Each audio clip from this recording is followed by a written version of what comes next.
Well, good morning on the 16th of November. Not long after 10 o'clock, I'm up in Small Glen. That's the Scurrin up there. That's the approaches. And yeah, the inversion cloud's been pretty good right across the valley. But I'm heading to Aberfeldy as usual for my bread run. So we should get some quite spectacular pockets of fog and mist en route.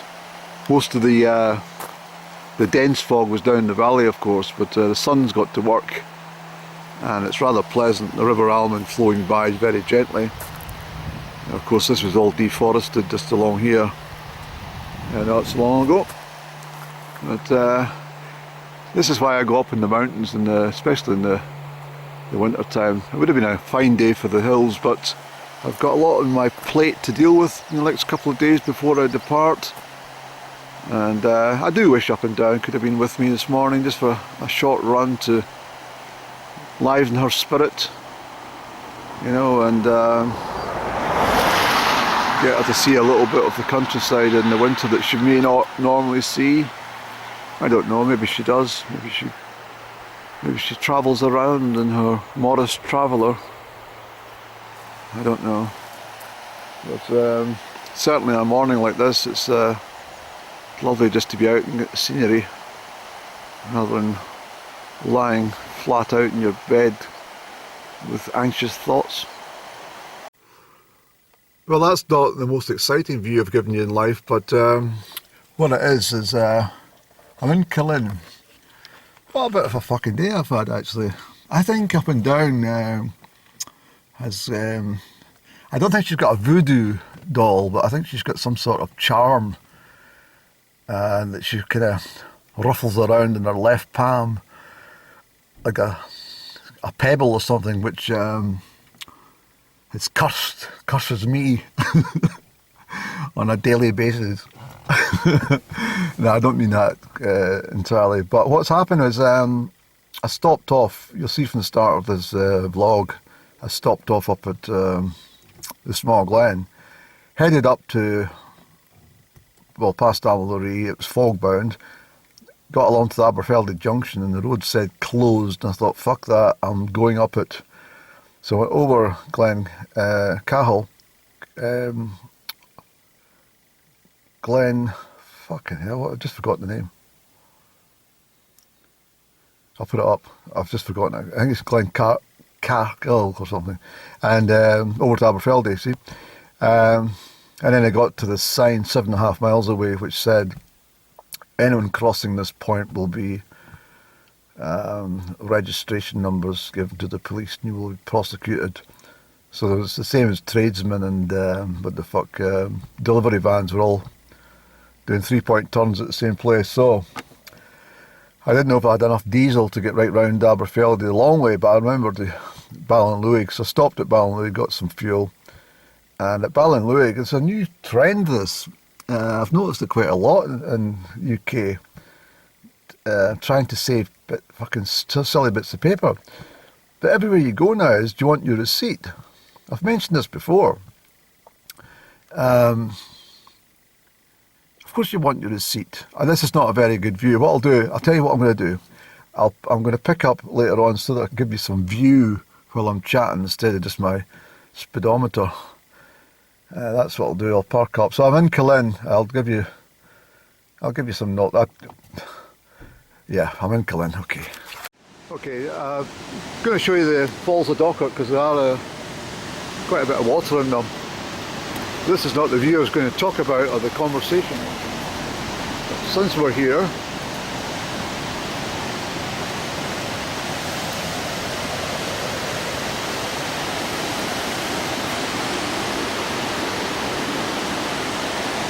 oh, Andrew, get the camera sorted out, buddy.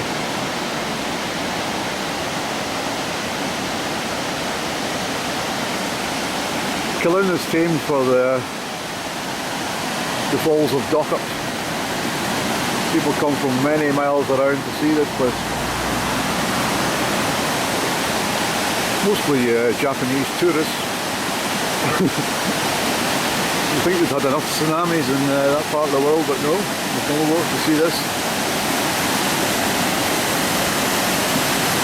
I've seen it worse right enough, but just to give you a little spot of the River Dochart, which comes through from, well, Glen Dochart obviously, from Crieff.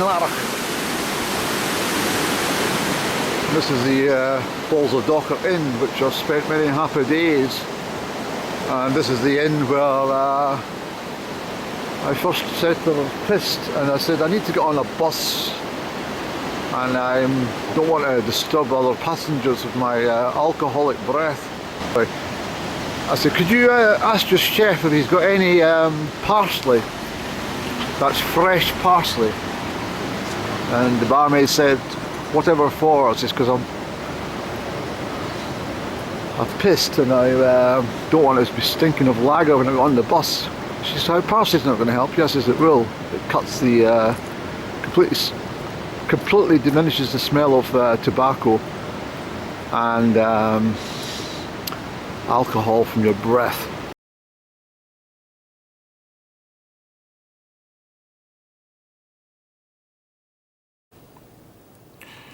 Okay, so what I've done is stopped off at this car park, because I think there's no lay-bys or car parks really anywhere down until you get to Lochern Head or St Fillan's, and Lochern Head is a public car park, there's not much of view. But the point of my vlog is, I left you at Killin. Well, we're still in Killin, sorry. And this is the River Dochart, as I say, from it flows rapidly into Loch Tay, coming through Glen Dochart from Crieff way, and it attracts many visitors, especially the falls that I showed you earlier. The thing I was saying, well, jumping about like a fucking lunatic because of seasonal affective disorder, let's backtrack to where Up and Down had put a curse on my day with her pebble in the left hand, and after getting fueled up at Ballinlough, I then drove the other way to Aberfeldy from the A9, which is a long detour, and I was worried about running out of fuel, but I got there and managed to stock up on my bread and other products that I needed, produce and stuff, you know. And then I decided, well, I'm not fucking going back with the A9, I'll just come west to on the north side of Loch Tay and down to Killin, which is now a resident here, and I think there's a hotel just down there that's absolutely stacked with them, apparently, but I haven't seen any walking about. Most people I've seen today were relaxing, having a coffee, because I went to a cafe and once again I appeared to be one of those mental bastards, because I was photographing the clocks which said 10 to 2. I think I got 2 of them, and of course the girl behind the counter said, my daughter is always seeing 444. So I enlightened her about what that meant, and she was delighted to hear the story that it's an angel number. And I said that she should take great note of what she was thinking about at that very specific time that she sees 444.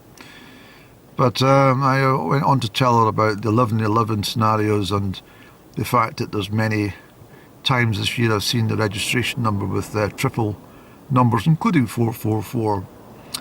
And so she was rather fascinated, even though she thought I was a mental bastard for taking photographs of her clock at 10 to 2, well, the one in the area which I was enjoying some carrot cake and coffee, and also the one at the place. And again, would you like to keep your receipt? Would you like a receipt? Of course. So I'm just considering that everywhere you go now is there must be some kind of ruling from the government. Do not give any bits of paper away.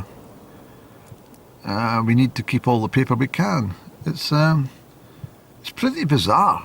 I've not really worked out what this is about. That it's something that's come about just in the year 2022, I'm sure. I was always handed a receipt with my change, never asked.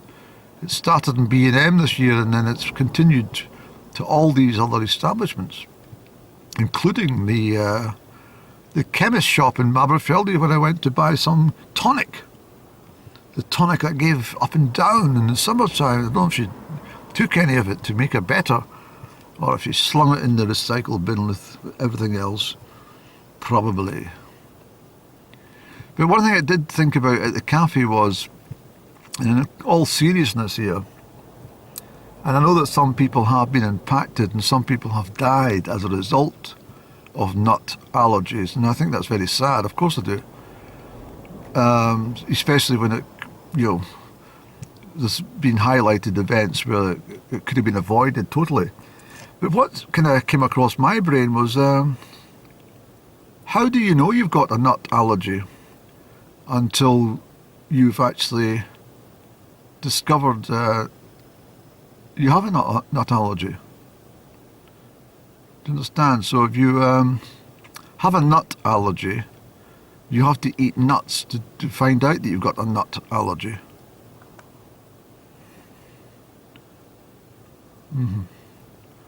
And if that involves dying because of the nut allergy, then,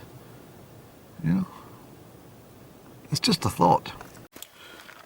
So I've just pulled in at Lochern Head. I missed call. I was coming over Glenogle. Missed call from up and down.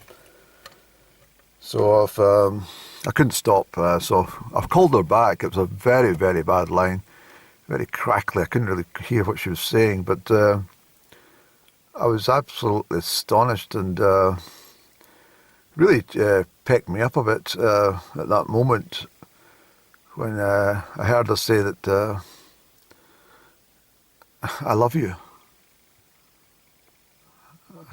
And then the line was a bit crackly. I said, say that again. Could you say that again, please? And she said, I do love you. And I thought, well, I've always known that. And then she said, what do you mean you've always known that? And I says, just what you said. And she says, and then the line went kind of wonky again. I says, oh, give me a second. And I kind of adjusted myself and moved around a little and got a bit of a clearer line. I said to her, I says, just what you said, up and down. And she says, I don't know what you're talking about. She says, I said, I would love you to, she says, I would love you to, I've hurt my thumb, and I would love you to hand wash my socks. I says, could you repeat that? Because it's not what I heard. She says, look, I said to you, I do love you to come and wash my socks. I've hurt my thumb. What are you on about? Apparently that's what she said. So I've agreed to go and hand wash her socks. Yes, because she's hurt her thumb. I don't know what that means. She's probably staved it or something. But that's what she told me. So, bit of a false alarm, I'm afraid. It's built my hopes up, and my heart was racing. And I thought we were finally going to get it together. But I do wish you would join me one day on these autumn colour, these escapades, and enjoy the mountains and the countryside. Stop off for some carrot cake and coffee somewhere. It would be such a delight. I hope so, anyway.